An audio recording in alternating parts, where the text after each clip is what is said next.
नमस्कार, मेरा नाम तनु जरियाल है और मैं रामपुर में शहर के उरमण गांव में अपनी मम्मी और बहन के साथ रहती हूँ। मैं अपनी नानी के घर एक कार्यक्रम में गई थी जहाँ मझोली का देवता नारायण जी आए हुए थे। वहाँ लोग नाचे थे और मैं भी वहाँ नाचने गई। थोड़ी देर नाची और मैं देख रही थी कि कुछ मर्द, तीन चार मर्द थे, वो अरे परे एक दूसरे को इशारा किए जा रहे थे। मैंने उस बात पे ध्यान नहीं दिया। फिर हरदयाल नाम का एक व्यक्ति था जो शिमला में जॉब करता था, अब रिटायर हो चुके हैं, तो उन्होंने मुझे बाजू से खींच कर बाहर लाया।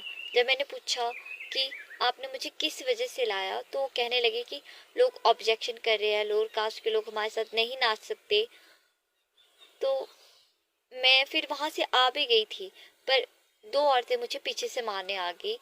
एक का नाम लीला था और एक का नाम नीना। और कुछ लोग पीछे से हमारी कास्ट का नाम लेके कहते कि यहाँ डागर नाच रहे हैं, डागी बैठे हुए हैं, ऐसे ऐसे वर्ड हमें यूज कर रहे थे।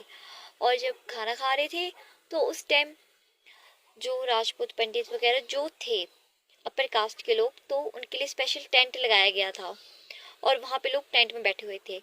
और जो लोअर कास्ट के थे, हम लोग थे, तो हमें सड़क के साथ एक कोने में साइड में बिठाया गया था जहाँ ढंग की सफाई भी नहीं थी।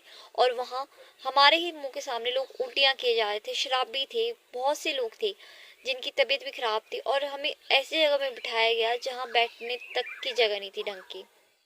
और मैं चाहती हूँ कि जो मेरे साथ हुआ है उस पर एक्शन लिया जाए, क्योंकि अभी तक पुलिस वालों ने भी कोई एक्शन नहीं लिया है। मैंने चौकी फ़ोन किया, उन्होंने कहा कि आप सुबह आना, अपनी कंप्लेंट लिखवाना। तो वहाँ पे जब मैं गई, वहाँ पे कोई नहीं था। मुझे तकलीफ बाज़ार में एक मिले, तो वो कहने लगे कि सब छुट्टी पे और मैं भी छुट्टी पे हूँ, तो आप थाने जाओ रामपुर। जब मैं रामपुर गई तो मैंने वहाँ अपनी कंप्लेंट लिखा और वहाँ हमारी अभी जो कंप्लेंट थी वो लिख भी ली और एफआईआर करवाई, पर अभी तक उस बात पे कोई एक्शन नहीं लिया गया है।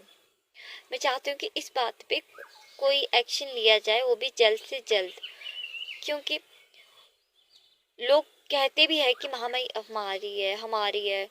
स्पेशली अपर कास्ट के लोग ही कहते हैं कि हमारी है, और हमें ना उनके पास आने देते हैं, ना ना पास देते हैं आने, मतलब जाने तक नहीं देते। अगर मंदिर में जाए तो लोग गुस्सा करने लग पड़ते कि ये लोग यहाँ मंदिर में कैसे आ गए।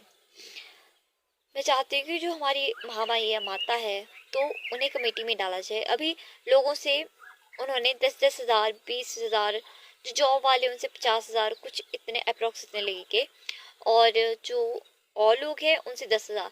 और उन्हें स्पेशली कहा गया है कि अगर इतने पैसे नहीं देंगे तो उन्हें गांव से निकाल दिया जाएगा। तो मैं चाहती हूँ इस बात पे जल्द से जल्द कोई ना कोई एक्शन लिया जाए।